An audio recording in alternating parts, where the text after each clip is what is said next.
A segunda parte da Era Vargas. Era Vargas 2, tá? Então, eu vou apresentar aqui a tela. Vocês escrevam no chat para mim, para ver se está aparecendo a aula certinho.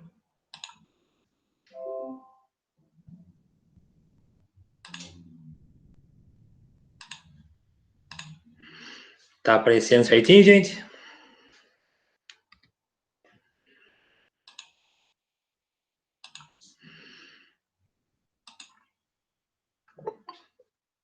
A Giovana tentando entrar com um e-mail que não é institucional. Avisa ela aí. Então, tá tudo em ordem? Tá aparecendo certinho a tela? Vamos lá começar, então. Então, vamos lá. Era Vargas 2. Quem tá com o caderno, com a caneta aí, se quiser anotar, vamos começar então. Ó. Paramos aqui ontem na Revolução Constitucionalista de 32. Aí na tela de vocês está dois links do Spotify e da internet para vocês ouvirem um episódio de podcast que eu gravei.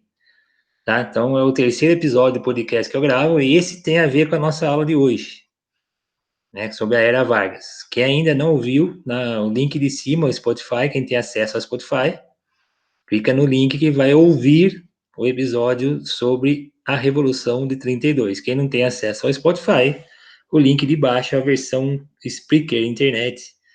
Escuta o mesmo episódio, tá? É um resumo do que foi a Revolução Constitucionalista de 32. Foi aqui que nós paramos na aula de ontem.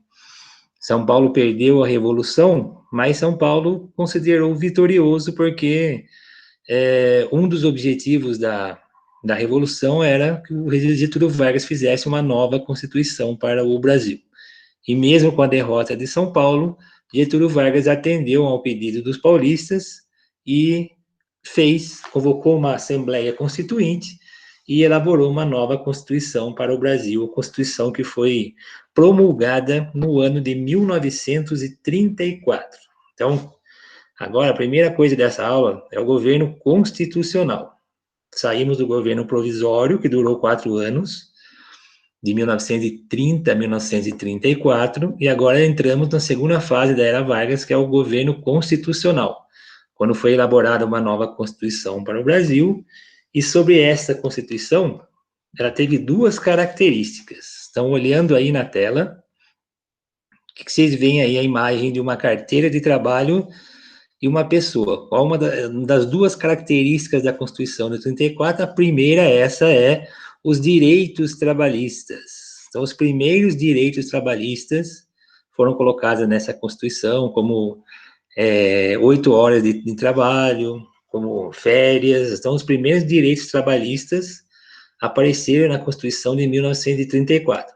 Então, na aula de ontem, eu falei que hoje eu ia falar por que o Getúlio Vargas é considerado o melhor presidente que nós tivemos até hoje. Um dos motivos é justamente a adoção dos primeiros direitos trabalhistas no Brasil. Tá? Então, as duas características da Constituição de 34, a primeira são os primeiros direitos trabalhistas, como, por exemplo, jornada de 8 horas diárias, salário mínimo, são os direitos que apareceram na Constituição de 34.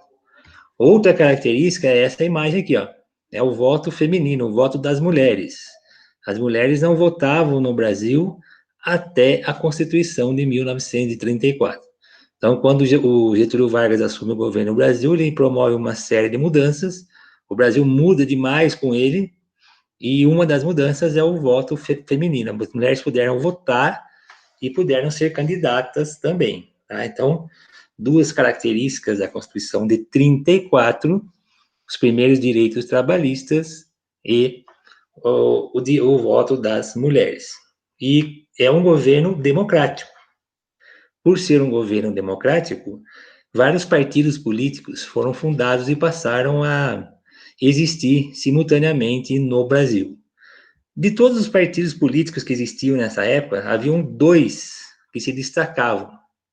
Um de direita, que é o que vocês estão vendo na tela, a Ação Integralista Brasileira, que é um partido, uma cópia do fascismo e do nazismo, fascismo italiano do nazismo alemão, Então, vocês podem ver que a bandeira do partido nazista é um fundo vermelho com um círculo branco, e aqui dentro é a suástica nazista. Nós tivemos essa aula aqui há um pouco tempo atrás, quando eu falei sobre o nazismo na Alemanha. No Brasil, os brasileiros fundaram um partido que era cópia do nazismo alemão, e ao invés de partido nazista, eles deram o nome de Ação Integralista Brasileira. Eles usavam esse símbolo aqui, que é a letra sigma do alfabeto grego, tá? Então, haviam vários partidos políticos, mas dois se destacavam. Esse de extrema direita, a Ação Integralista Brasileira, que tinha como líder este homem que vocês estão vendo aí na foto, Plínio Salgado, olha ele à direita aqui, ó, copiando o bigode também, não sei de quem, vocês lembram de alguém que está copiando esse bigode?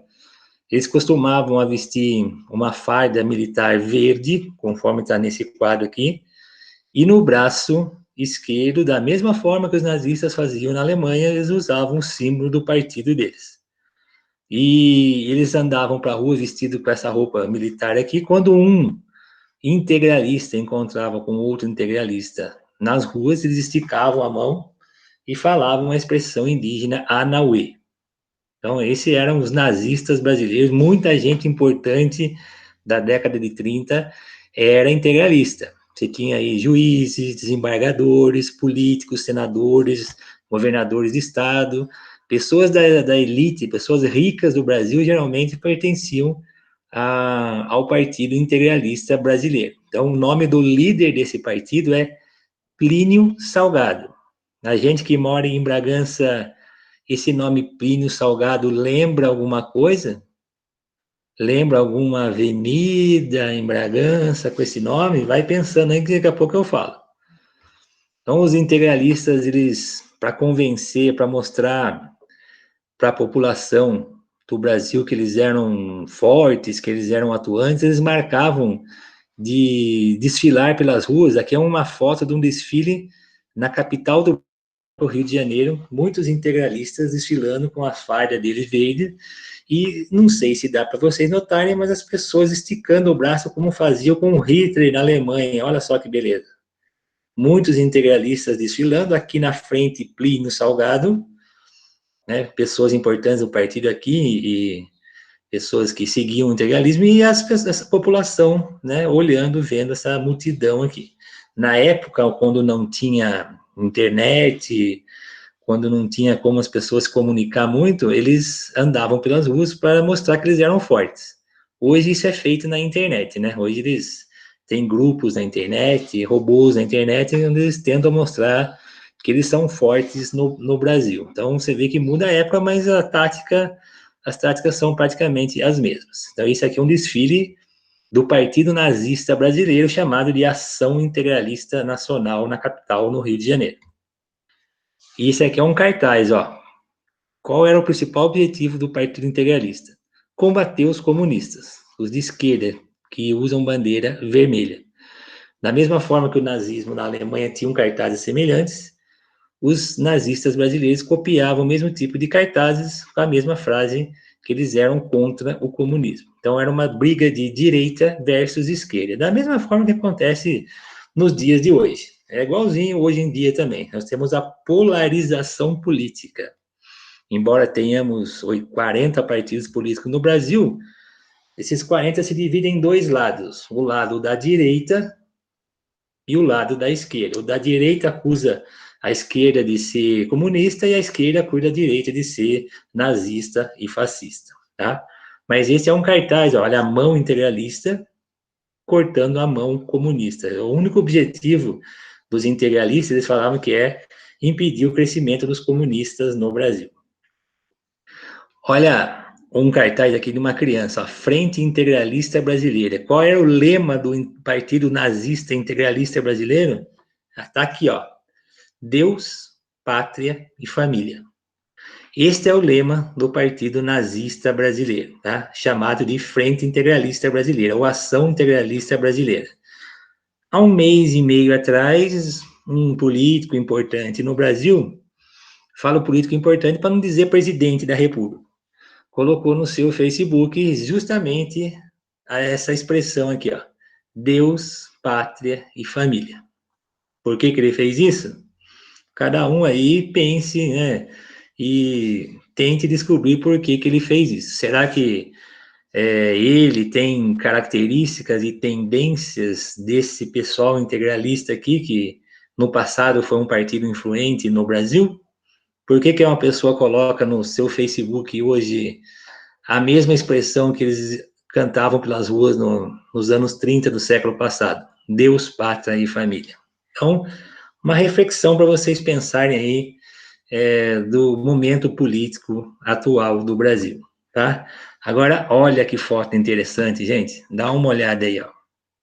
Dá para ver embaixo que está escrito? Não? Desfile integralista na rua Coronel Teófilo Leme, em Bragança Paulista, na década de 1930, há 90 anos atrás.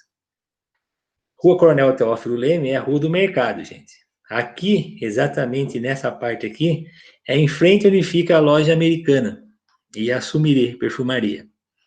Olha a quantidade de integralistas que tem nessa foto. Vai até o mercado municipal. Isso se não passar do mercado, não descer em direção ao Lava Pés.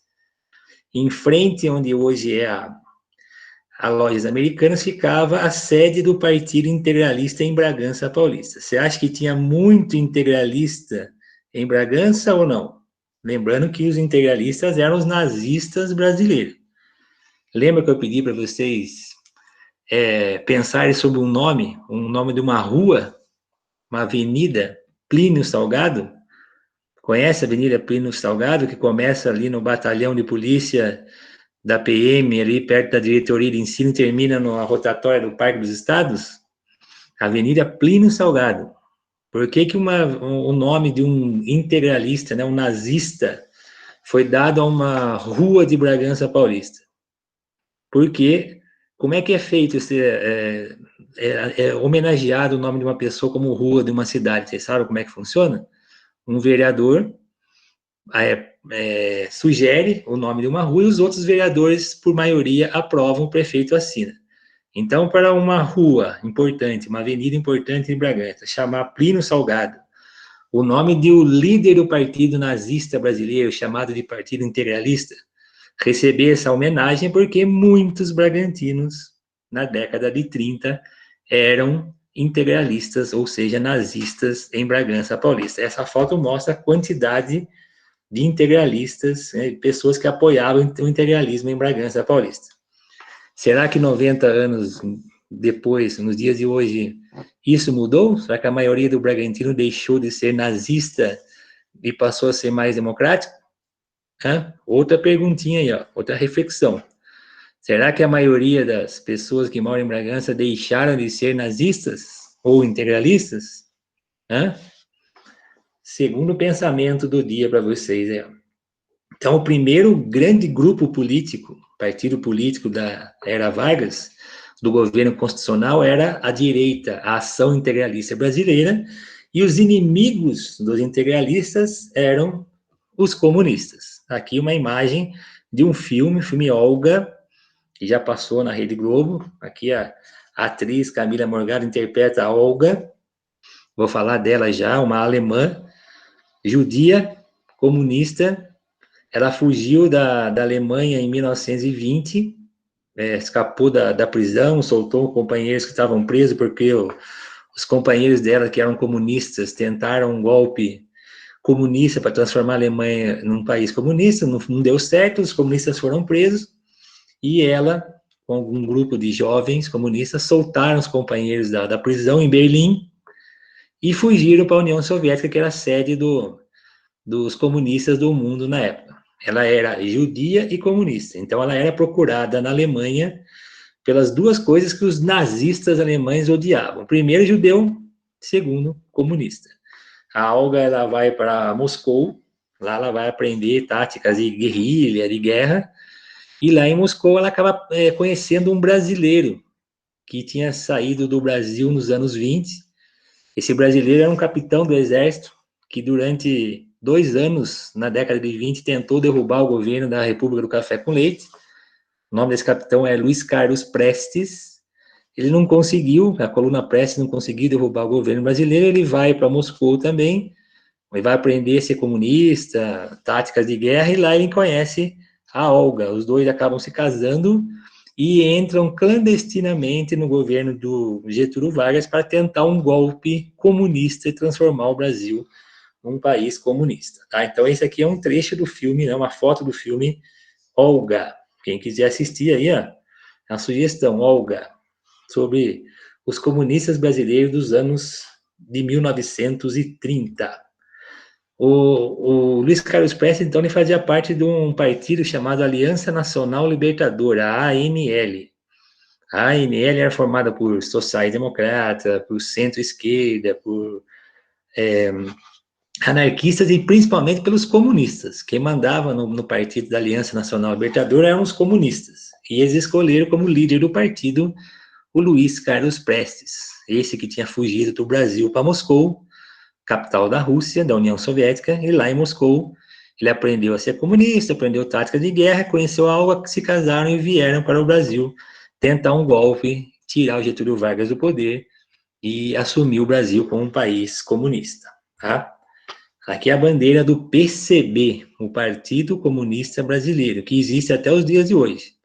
Foi fundado em 1922, é um dos partidos mais antigos do Brasil, e a intenção desse partido, que é um partido socialista, é transformar o Brasil numa economia socialista comunista. Por isso que eles têm na bandeira a foice e o martelo. Né? Lembrando da aula que eu expliquei para vocês sobre a Revolução Socialista na Rússia, a Revolução Russa de 1917, lá eu expliquei o que significa esse símbolo aqui, da foice e do martelo, que é uma república de trabalhadores, né? A foice representa os trabalhadores rurais e o martelo o trabalhador urbano.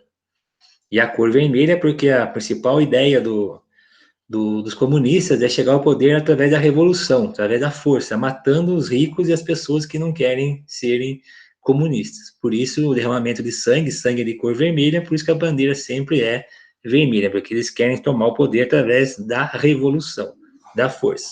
Tá? E o lema, igual os integralistas, eles tinham um lema também. O lema integralista era Deus, Pátria e Família. O lema comunista, né, o lema aliancista, que é o nome correto, dos 1930, era pão, terra e liberdade. Então, eles queriam distribuir alimentos para a população, queriam a reforma agrária, tirar a terra dos ricos e distribuir para os pobres. Tirar as lojas, as empresas dos ricos e distribuir para a população. Essa era a ideia do Partido Comunista Brasileiro, do Luiz Carlos Prestes, que era Ação Nacional Libertadora. Tá? Aí na foto, vocês estão vendo aí as fotos da esquerda da Olga Benário, a alemã Olga Benário, que era judia e comunista, que fugiu de Berlim, capital da Alemanha, para Moscou, e à direita o capitão brasileiro Luiz Carlos Prestes. Os dois acabaram se encontrando em Moscou, capital da União Soviética. Lá eles aprenderam táticas de guerra e a serem comunistas, se conheceram, casaram-se e vieram para o Brasil com a intenção de transformar o Brasil, fazer uma revolução aqui e transformar o Brasil numa república socialista, uma república comunista. Tá? Eles deram um golpe em 1935 no Brasil, tentaram tomar o poder à força, e esse golpe ficou conhecido na história do Brasil como Intentona Comunista de 1935. Alguns quartéis do Rio de Janeiro, que era a capital da República na época, e de Recife, capital de Pernambuco, aderiram ao movimento, só que o grupo era pequeno. Foram poucos militares que aderiram à Revolução Comunista. Logo, esses militares foram cercados e presos pelos superiores, e o golpe deles não durou nem 24 horas. Foi um golpe fracassado. Tá? Nessas fotos vocês veem os militares de um quartel no Rio de Janeiro, os militares que tinham tentado o golpe comunista, serem presos pela maioria dos outros militares. Eles estão saindo do quartel em fila para cumprir pena num presídio militar. Tá? Esse é a sede do quartel aí, ó, no Rio de Janeiro.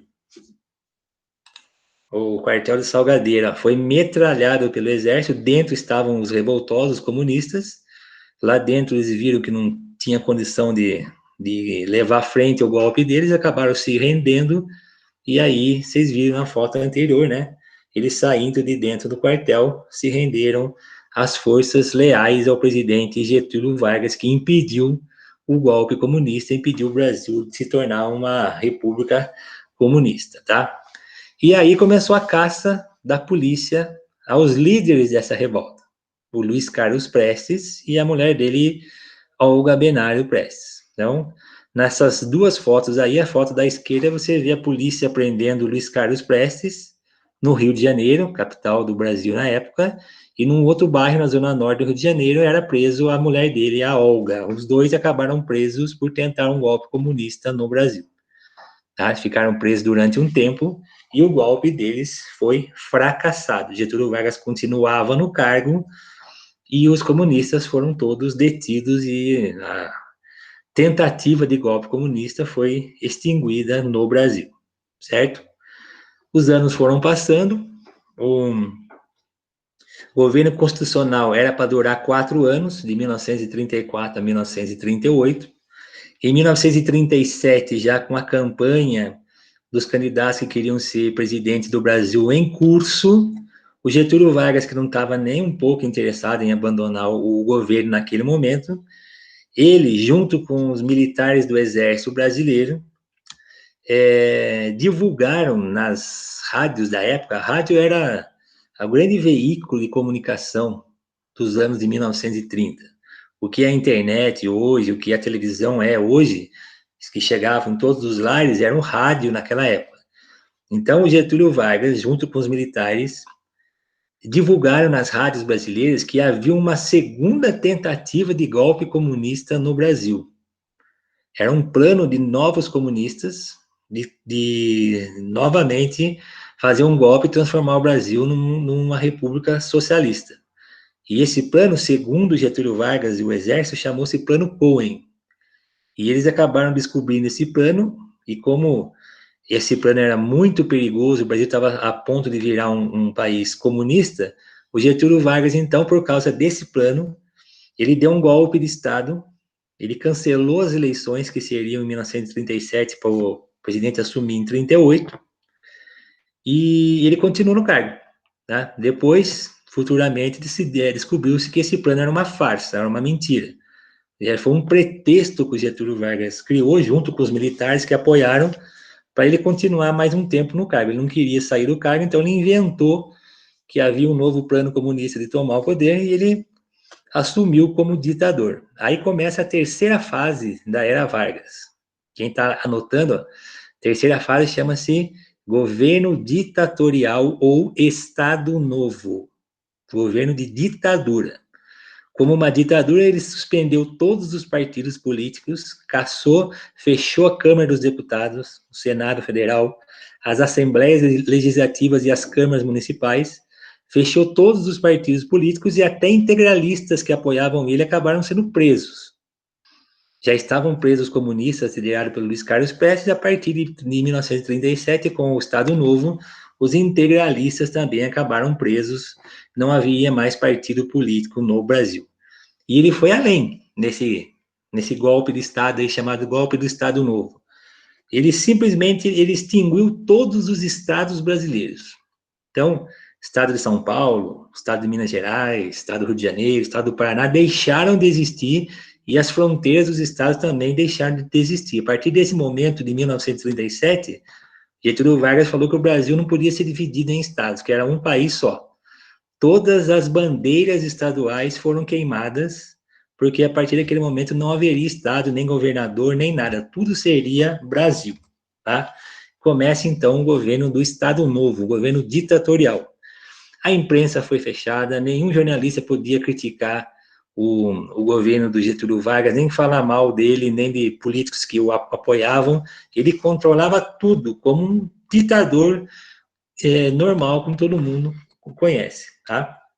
E começou-se também uma campanha para mostrar que ele era uma pessoa do bem, que ele queria o bem do Brasil, e esse aqui vocês estão vendo são imagens do Departamento de Imprensa e Propaganda, que tinha como finalidade melhorar a imagem do imperador perante a população. Então, ele sorrindo para crianças, indo até em escolas, crianças com bandeirinha do Brasil. A partir desse momento não teria mais estados no Brasil, tudo seria um país só, tá? E no dia 10 de novembro de 1937, ele fez uma cerimônia no palácio lá do Rio de Janeiro, capital do Brasil. Modelos vestidas, aqui vocês estão vendo as modelos, as mulheres mais bonitas da época, estavam carregando uma bandeira, e aqui nessa pira as bandeiras estavam sendo queimadas, eram as bandeiras dos estados brasileiros que estavam sendo queimadas, simbolizando que a partir daquele momento o Brasil era um país único que não era dividido mais em estados nem em governos estaduais. Na foto, a bandeira do estado de São Paulo sendo queimada nessa pira aqui, né? Nessa pira que todos os 22 estados do Brasil que existiam na época, todas as bandeiras foram queimadas, que simbolizavam o Brasil seria um país unificado sem divisão em estados, tá? E aí surgiram as coisas mais importantes da era Vargas. Mesmo sendo uma ditadura, o governo Vargas ele pode ser considerado como o governo mais que melhor aconteceu no nosso país. Então, quais foram as características do governo da era Vargas? Principalmente desse momento aqui do Estado Novo. Ele criou o programa de rádio chamado A Voz do Brasil. Hoje, pouca gente ouve rádio, tá? Alguns minutos durante o dia, ou nem escutam rádio, mas quem está escutando rádio no Brasil, quando chega às 19 horas, toda a programação local sai do ar e entra um programa de notícias chamado A Voz do Brasil. Esse programa, que é obrigatório em todas as rádios do Brasil, ele tem que ser passado às 19 horas. Algumas rádios conseguiram, na justiça, não transmitir esse programa às 9 horas. Eles transmitem às 9 horas, 2 horas depois, mas eles são obrigados a transmitir. Tá? Como o rádio no Brasil é uma concessão, e é o governo que concede o direito do dono ter a rádio, ele tem que, com contrapartida, exibir o programa A Voz do Brasil. É durante 1 hora, notícias de Brasília, notícias dos deputados, do Senado Federal, todos os dias, de segunda a sexta, o programa A Voz do Brasil. Ele foi criado pelo Getúlio Vargas, no Estado Novo. Como o rádio era o veículo de massa da época, ele usava 1 hora por dia de todas as rádios do Brasil em cadeia nacional para falar bem do governo dele. Esse programa existe até os dias de hoje. Aqui nessa charge vocês veem o Getúlio Vargas falando sobre as notícias do governo dele, e vocês veem os artistas da época, como Carmen Miranda, que é essa que tem uma salada de fruta na cabeça, os pagodeiros, tudo vendados, porque durante a hora da Voz do Brasil, que é durante 1 hora, todos têm que ficar calados, porque quem fala é Getúlio Vargas, tá? O Getúlio Vargas também, ele nacionalizou a economia brasileira com o Estado Novo. Muitas empresas particulares acabaram virando empresas do governo, e ele controlava tudo, desde os sindicatos dos trabalhadores, quanto as empresas. Como ditador, ele controlava tudo no Brasil, jornais, revistas, rádio. Quem era contra ele acabava preso, tá? E uma das coisas que ele acabou fazendo, né, uma das atitudes do governo dele, foi em 1942, declarar guerra à Alemanha nazista. Então, durante a Segunda Guerra Mundial, quando a Segunda Guerra Mundial começou, em 1939, o Brasil se manteve neutro. O Brasil não ficou nem ao lado da Alemanha, da Itália e do Japão, que eram os países do eixo. Essa explicação de país do eixo eu vou dar na próxima aula, quando eu for falar sobre Segunda Guerra Mundial, tá? Então, haviam 2 lados na Segunda Guerra Mundial. Os lados do país do eixo, que é Alemanha, Itália e Japão, e o lado dos países aliados, Inglaterra, União Soviética, Estados Unidos. Quando a guerra começou, o Brasil não ficou em nenhum dos lados. Mas conforme os anos foram passando, 1940, 1941, algumas coisas acabaram acontecendo. Navios brasileiros que estavam levando comida para a Inglaterra foram afundados no Oceano Atlântico por submarinos alemães. Inclusive, submarinos alemães vinham da Europa até o litoral brasileiro e afundaram navios no nosso litoral, que é uma violação à soberania nacional. Aí houve uma campanha de estudantes da imprensa do Brasil para pressionar o Getúlio Vargas a declarar guerra contra os alemães, contra os países do eixo. Em 1942, Nessa cerimônia que vocês estão vendo a foto aqui, o Getúlio Vargas, ele, em cadeira de rádio e televisão, ele anuncia que o Brasil estava declarando guerra à Alemanha nazista. Tá? Até aqui, alguém tem alguma dúvida?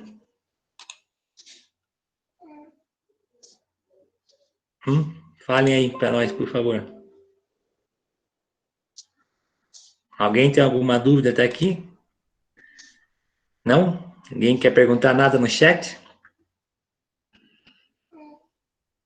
Sim, Pedro, essa guerra aconteceu de 1939 a 1945. Ela chamou-se Segunda Guerra Mundial.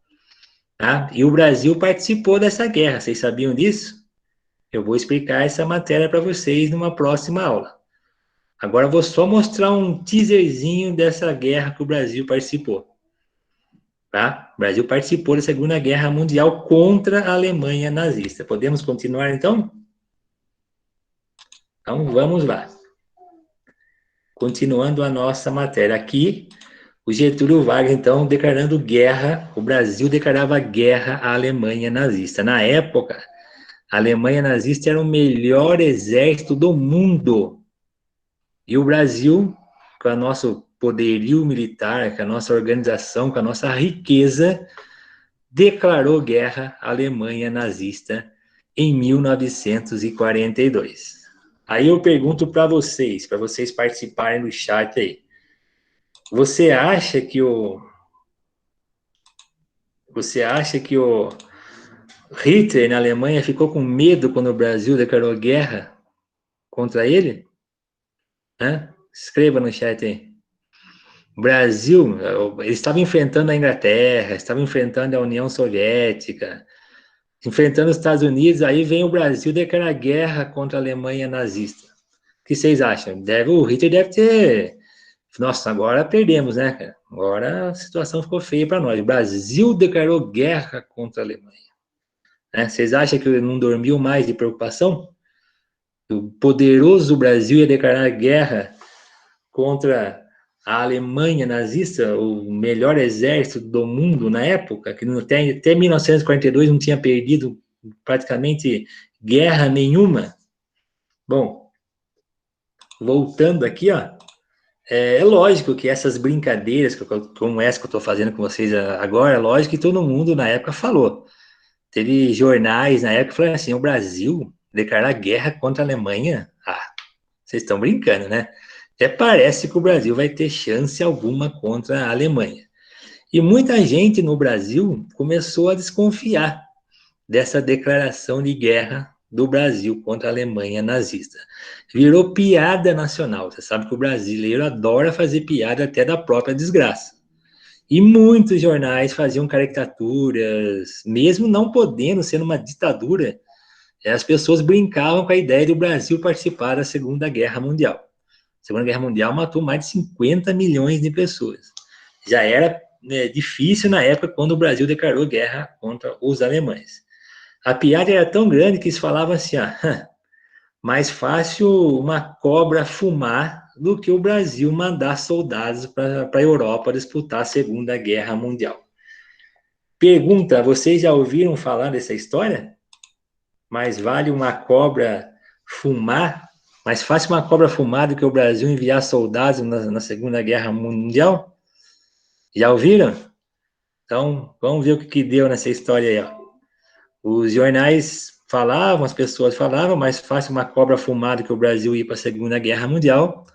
Né? Não só o Brasil foi para a guerra, como fez bonito na guerra lá, tá? Então, vou pular essa partezinha aqui, ó. Brasil na Segunda Guerra Mundial.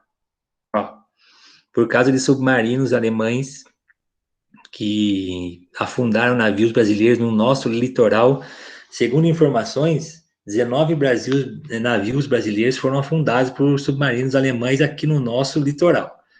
Nesses afundamentos de navio, mais de 1.000 pessoas perderam a vida no Brasil. Pessoas que estavam dentro do navio que acabaram morrendo. Mais de 1.000 pessoas. Morreu mais gente nesses afundamentos do que soldados brasileiros que foram disputar a guerra lá na Itália.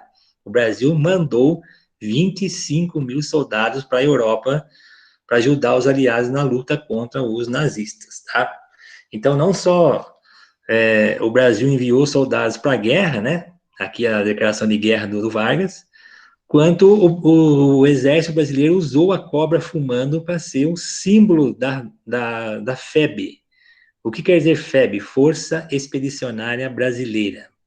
Então, aqui você está vendo a imagem de um soldado brasileiro, o equipamento que eles carregavam, a farda deles, o capacete, e cada um dos 25 mil soldados brasileiros usava no seu braço esquerdo esse símbolo que vocês estão vendo aqui, ó, que é a cobra fumando, certo? Então, o Brasil fez a piada, o símbolo brasileiro do Exército Brasileiro na Itália. Então, a FEB, a Força Expedicionária Brasileira, usou a cobra fumando como símbolo dos soldados brasileiros, dos pracinhas, era um apelido que os soldados tinham na época lá. E esse desenho aqui, gente, você sabe quem fez esse desenho para o Exército Brasileiro? Na época, o Brasil estava fazendo uma aliança aos Estados Unidos e muitos produtos, o estilo de vida americano começou a invadir o Brasil. As moças da sociedade começaram a copiar os vestidos que as mulheres ricas americanas usavam, canetas, automóveis, o estilo de vida americano começou a invadir o Brasil pela aliança que os americanos fizeram com os brasileiros. E para que essa aliança fosse mais efetiva, muitos artistas, atores e atrizes de filmes americanos começaram a vir para o Brasil e ficar no meio da multidão para ter essa amizade entre Brasil e Estados Unidos. E começou a ter esse intercâmbio. Muitas pessoas famosas, artistas vinham para o Brasil numa missão para que o Brasil se integrasse aos Estados Unidos. E o maior cartunista da época fez esse desenho e deu de graça sem cobrar royalties ao Exército Brasileiro. Vocês sabem quem é o maior cartunista que era na época, nos anos de 1940? Alguém sabe? Arrisca escrever no chat aí. Qual o nome desse cartunista? O sobrenome dele virou um dos maiores estúdios de cinema do dia de hoje. É o maior estúdio do mundo. Disney, Walt Disney. Exatamente, Shane. Parabéns, acertou. Né? O Walt Disney, em pessoa, desenhou o símbolo da cobra fumando para o exército brasileiro. Tá aí o símbolo da cobra fumando. Esse foi o símbolo que estava no braço dos soldados brasileiros. Mas o desenho original era esse aqui, ó. Assinado por Walt Disney aqui embaixo, ó. O próprio Walt Disney assinou no dia 3 de abril de 1945, ó. Esse foi o desenho original, né, que ele fez. Depois desse desenho aqui, saiu esse desenho que acabou indo para o braço de todos os 25 mil soldados brasileiros que lutaram na Itália. Tá? Quando eu falar sobre a Segunda Guerra Mundial, eu vou mostrar mais sobre a participação brasileira na guerra, tá? Então, isso aqui é só uma pequena amostra do que foi a participação brasileira na guerra. De início, acharam que era piada, acharam que era mentira, que o Brasil não tinha condição, não tinha força para ir. 25 mil soldados foram lutar na Itália contra os nazistas. De Bragança Paulista foram 44 homens convocados para lutar na Itália. 2 acabaram morrendo. Um morreu no treinamento aqui no Brasil e o outro morreu lá na Itália num bombardeio. 42 foram e voltaram vivos, tá bom? Então, mas essa história eu vou contar mais para frente. Agora, para encerrar o assunto Era Vargas, por que o Getúlio Vargas é considerado o melhor presidente do Brasil? Então, quem está anotando, pega a caneta agora aí para término da aula. O que o Getúlio Vargas fez de bom para o Brasil? Então, ele nacionalizou as empresas, a economia era incentivada a ter empresas estatais, então, principalmente no setor energético, ele fundou empresas que pertenciam ao governo, como, por exemplo, a CSN, a Companhia Siderúrgica Nacional. Como ele investiu muito nas indústrias na época, qualquer tipo de indústria precisa de um produto básico, que é o aço. E o Brasil não tinha nenhuma fábrica que produzia aço. Fábrica que produz aço é chamada de siderúrgica. Todo o aço usado no Brasil era importado de outros países. Isso ficava muito caro, isso inviabilizava a indústria nacional. E o Vargas investiu muito na indústria nacional, tá? Agora, para aumentar ainda mais a capacidade industrial brasileira, o Brasil tinha que ter uma siderúrgica. E a siderúrgica que foi fundada pelo governo era uma empresa do governo estatal, foi a Companhia Siderúrgica Nacional em Volta Redonda, no Rio de Janeiro. Inclusive, essa siderúrgica que acabou fazendo que o Brasil se aliasse aos Estados Unidos contra a Alemanha nazista na Segunda Guerra Mundial. Para quem não conhece, isso aqui é o interior de uma siderúrgica. Ó. Aqui você está vendo o ferro que está em líquido, ele derretido, daqui ele vira aço, aquelas barras de aço que é usada na construção civil, que são usadas na construção civil, em automóveis, tá? Primeiro, se você derrete as duas rochas, temperaturas altíssimas, mais de 1000 graus, aí você coloca em formas e faz as placas de aço que são usadas nas indústrias, tá? Então, primeira coisa, ele nacionalizou as indústrias viraram as indústrias do governo, e o que ele mais famoso, por que o Getúlio Vargas é mais famoso? Por causa disso daqui, ó, da CLT, a Consolidação das Leis Trabalhistas. Leis que foram criadas há 90 anos atrás. Algum exemplo? Salário mínimo, aposentadoria, 8 horas de trabalho, jornada diária, descanso semanal, férias remuneradas, todos esses direitos trabalhistas foram organizados num documento chamado CLT, que é de 1942. Direitos, inclusive, que já não existem mais em algumas partes, tá? Então, todos os direitos que ajudavam os trabalhadores, que faziam direito de fundo de garantia, aposentadoria, todos esses direitos que foram criados pelo Getúlio Vargas em 1942, alguns desses direitos já não existem mais, porque presidentes que vieram depois alteraram a Constituição brasileira, tirando esses direitos, tá? O último presidente, o presidente Temer, foi que começou a tirar alguns direitos da CLT. E agora o presidente atual, o presidente Bolsonaro, através do ministro dele, o Paulo Guedes, também está tentando tirar outros direitos que foram estabelecidos pelo Getúlio Vargas há 90 anos atrás. Então, por que ele é considerado o melhor presidente do Brasil? Por causa disso, né? Principalmente por causa dos direitos trabalhistas. Tá, gente? A declaração de guerra que eu falei e a participação brasileira na Segunda Guerra Mundial, tá? Depois que acabou a Segunda Guerra Mundial, o exército brasileiro, na volta para casa, deu um golpe de Estado e tirou Getúlio Vargas do poder, certo, gente? Getúlio Vargas, então, que chegou ao poder com a ajuda do exército, o Getúlio Vargas saiu pelo mesmo exército em 1945. Aqui nesse último slide aqui, mostra ele indo para casa. O exército que apoiou ele a chegar ao poder, o exército tirou o apoio dele e ele vai descansar na fazenda dele em São Borja, no Rio Grande do Sul. E aí a democracia volta a imperar no Brasil, começa um novo período político, chamado período democrático, que nós vamos estudar mais para frente. Certo, gente?